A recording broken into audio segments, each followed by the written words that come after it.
Family, I have gathered my ingredients for my salmon souffle. Look how quick and easy this is going to be. This is all I need, just this little bit of stuff to make my salmon souffle. Whatever type of seasonal salt you use, whatever brand you use, whichever brand of pink salmon you like. I use all different kinds of pink salmon out of the can, tulip. This kind, there's another kind, I can't remember. There's only one kind of pink salmon that I don't like, and it comes from a particular store. Uh, and it's their brand of salmon in a can, and it's just, it doesn't work for me. So, whatever pink salmon, even the little tuna fish cans, if you have a couple of those, use that. If you have any leftover salmon, like a salmon fillet, like 2 or 3 salmon fillets, you made some salmon, and you have, like salmon left, you can always just flake the fresh salmon and use that too, so that'll work. Salt free, I need salt free seasoning because, as you know, I'm trying to do less sodium. So if you're not trying to do less sodium, omit the salt free.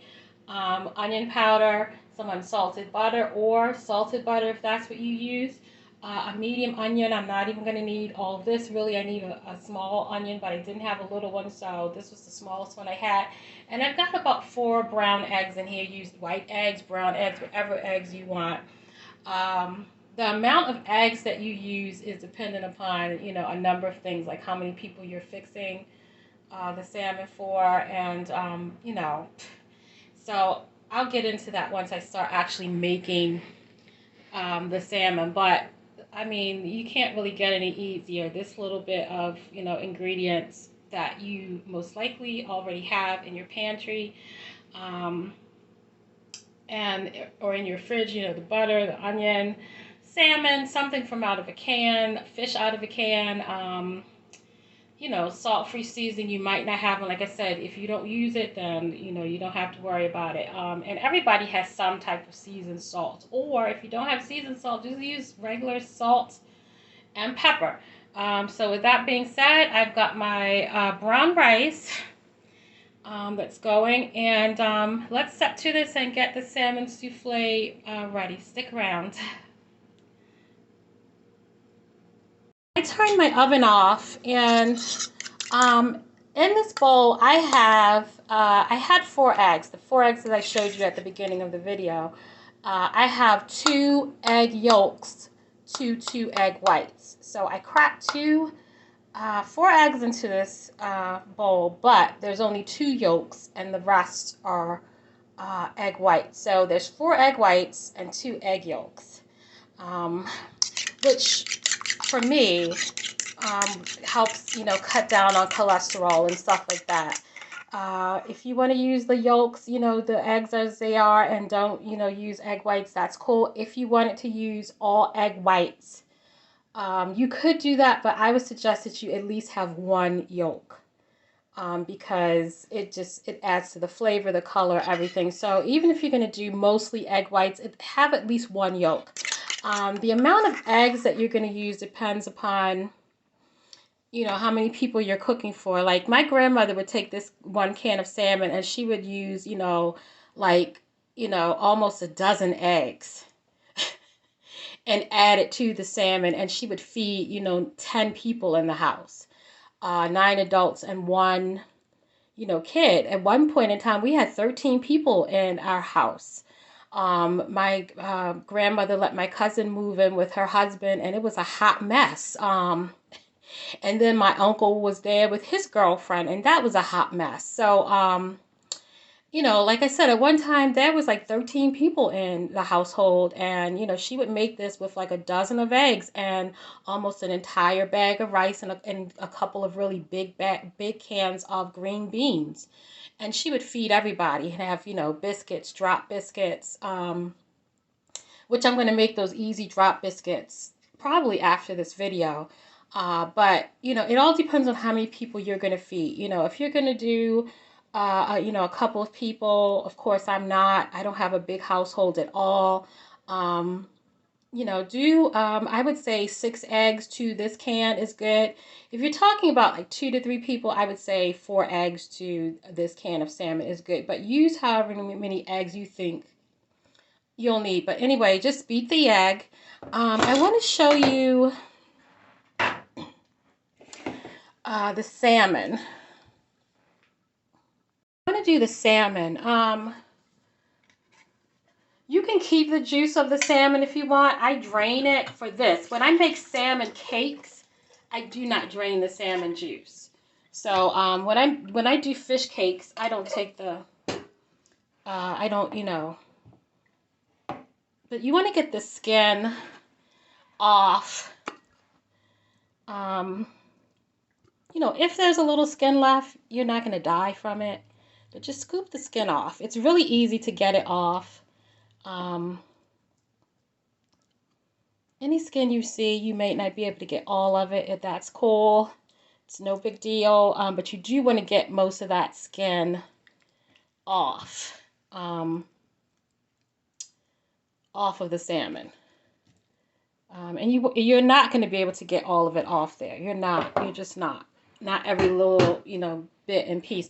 There's also bones that are in the salmon, and when you break it open, like sort of towards the middle, the bones are edible.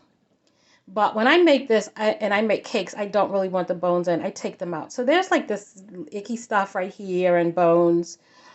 So you remove the skin. Any bones that you remove the bones. So far, I'm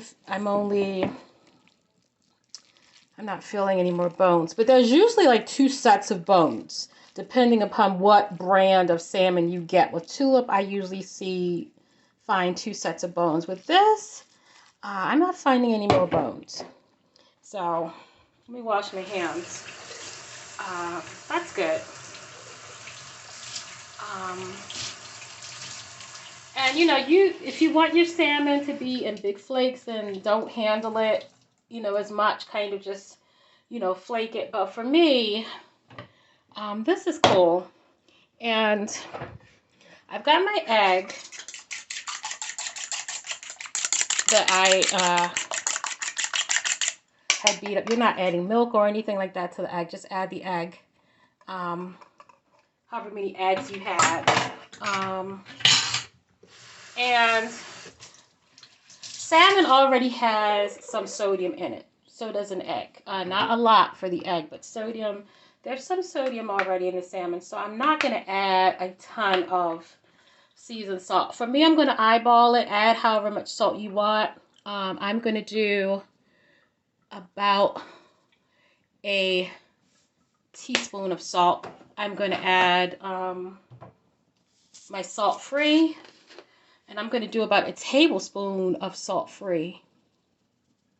No, less than a tablespoon of salt-free, because I actually add a little at the end.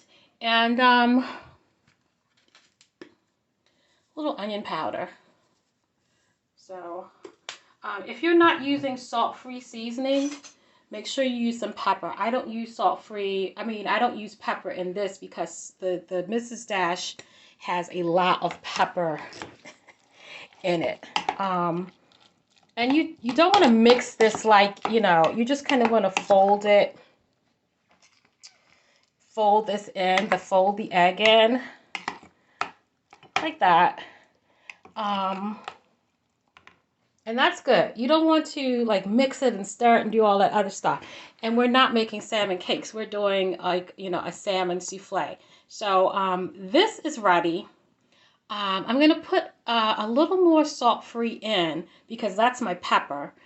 If you need more pepper, salt, whatever, adjust your seasoning. But this should be good because you can always add a little bit more seasoning once it is in the pan. So, family, so my onion is sauteing. I add a little bit of non-stick cooking spray and about a tablespoon of unsalted butter.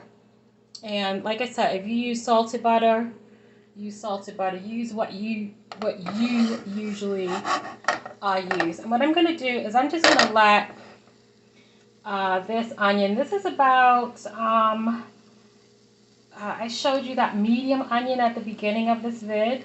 This is about maybe less than half of that medium onion. So this would be 1 small onion or a little less than half of a medium onion. So, you know, if you don't like onion, don't use it, but the onion is really what makes the flavor of this salmon dish. So, if you don't use the onion, it's not going to taste the same. So, you know, try to use the onion.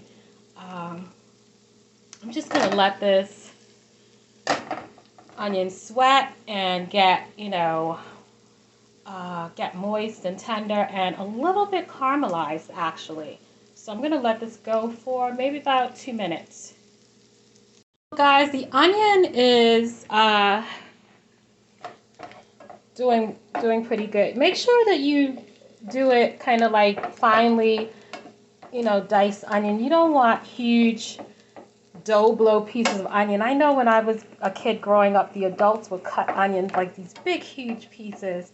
And of course, you couldn't say anything because, you know, you were a kid and you weren't allowed to say anything, especially in the old school, about how somebody cooked. I mean, the food was delicious, but they would cut the onions so big. And I would be like, ugh. You know, with spaghetti, with meatballs, with meatloaf, whatever. The onion was never, you know, chopped like this. And I get it. Excuse me. They didn't have the time to be, you know, they kind of did what they could do, and they did it fast, as fast as they could. So that's why the onion was so big. But this is looking good. See how it's starting to brown? That's what you want. And I'm going to let this go for maybe another minute, I guess. Friends, I have my pan on again. I had turned my pan of onions off because it's done. And, you know, sometimes I spray this, you know, while the pan is on the stove. If there's any kids watching or anything like that, you really should never do that. That is not safe. And I've been cooking so long, you know, sometimes those of us who have been cooking for a long time have kind of these, you know, kind of lax things that we do at the stove that may not necessarily be safe, but we're so used to doing it.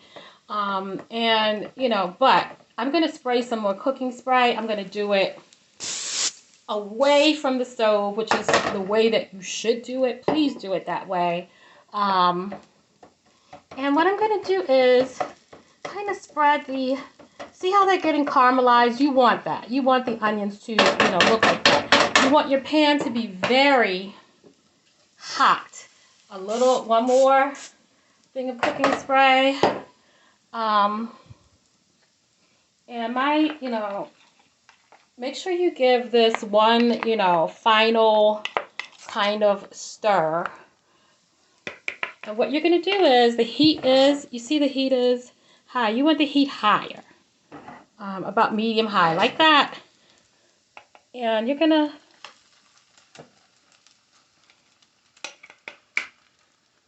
get that in. Get that,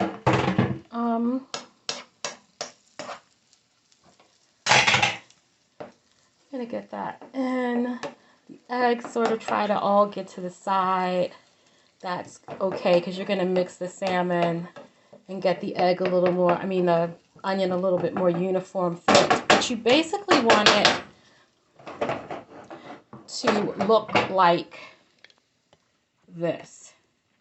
You want the heat to stay medium high. For me, I will, if you have any more, pepper, I take a little bit more of the my salt-free seasoning. If you've got parsley,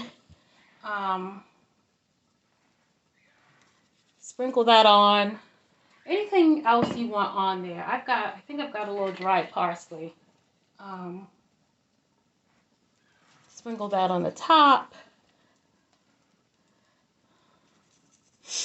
And just let that go. You see, it's been not even almost a minute. Let it go.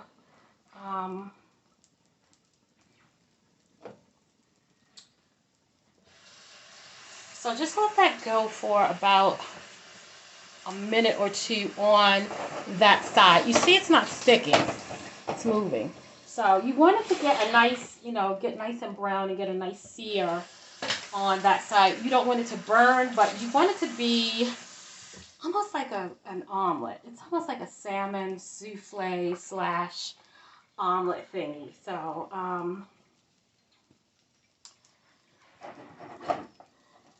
I turn it down a little. And here's what I do. I've got a little top. I put that top there. The heat's turned down to very low. Let that hang out like that for about a minute. Turn the heat up a little. Let it go for another minute on this higher heat. You don't want the heat super high, but you want it kind of like a medium high, and just let it go with the top on it for about a minute. Don't be afraid to, take the top off and do like that and check it. Lift that up and check it. It's, it doesn't have to be perfect. So I'm going to let that go for about another minute. Family, I let it go. I flipped it. I'm turning off the heat. You don't have to have the souffle to look, to all be together. You can break up pieces. You don't want it, into little minute pieces, but just kind of break it up a little. You see how some pieces got really caramelized, like brown, and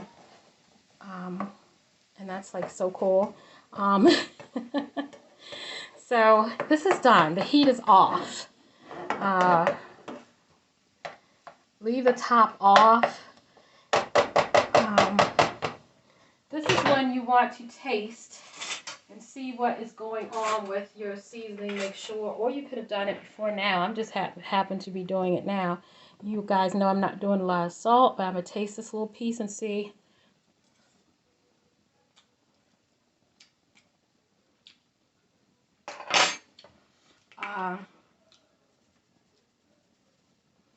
That much seasoned salt in my hand. That's it. That's it. That's all I need. If you need more salt, adjust your seasoning. I'm going to, if you got some fresh parsley, by all means, use it. I got some dry parsley. That's what I got. And if you want to put a little more pepper or something like that, do it. All right, this is ready. I always like to have a little bit of, citrus, especially lemon, with fish. This is no different. Even salmon from a can. I feel like lemon juice just kind of is magical with fish or shrimp. And I usually will squeeze, squeeze a little, before I serve this, I will squeeze a little, fresh lemon all over that. Just a little bit, not a whole bunch, but just a little bit of fresh lemon juice. And I'll have some lemon wedges, for garnish to the side. My brown rice is back there. It just has a little parsley on it. Usually what I'll do is we'll have a little bit of buttered rice, very lightly buttered. For me, I'll have like a little sliver of butter, and I will put a little salt free on there, or if I have fresh parsley, I'll add that. You most certainly could add some peppers to the rice. You also could season the rice. A lot of people make their own homemade seasoned rice. For me, I don't season the rice because for my diet, this has enough salt in it. So if I just, needed a little bit of salt for the rice, I could always use a little sliver of salted butter. But feel free to do what you want. If you want, to add some stock to the rice or seasoned salt, saute some onion and have this be a seasoned rice, or add vegetables. You could also add broccoli, peppers, onions, the sky's the limit. There's no limits. There's no rules on what you could do. For me, as a diabetic and getting my cholesterol and sodium down, which I have done really well, and I want to keep it that way, this is good for me. if I have a guest who, wants the rice to be seasoned, every now and then I'll make, them some seasoned rice on the side. But, for today, it's pretty good. Um, the plain rice will do with a little light butter on it. But with that being said, this is it's so quick, it's so easy. Um, just a can of salmon. You can't go wrong. I did want to say, I almost forgot. Every now and then I'll do a little bit of Old Bay. This time I don't have a taste for Old Bay. I don't know if it's like some hormonal thing or what. But every now and then when I make this, I will just do a little pixie dust sprinkling of Old Bay seasoning on this. Just a little bit, a hint of it. Not a whole bunch of it, just a hint of Old Bay. You don't have to go crazy. And that really kind of brings out the flavor and is good too, even with the lemon juice. But, this is quick. It's easy. It's very economical. It's not unhealthy, especially if you're eating fish, maybe like once. You're not eating fish every day because they don't recommend you to eat fish every single day. But, if you're eating, some salmon or whatever it is, every now and then, that's cool. But you couldn't get any easier than this. And like I said, it's really good for your budget. It feeds a lot of people.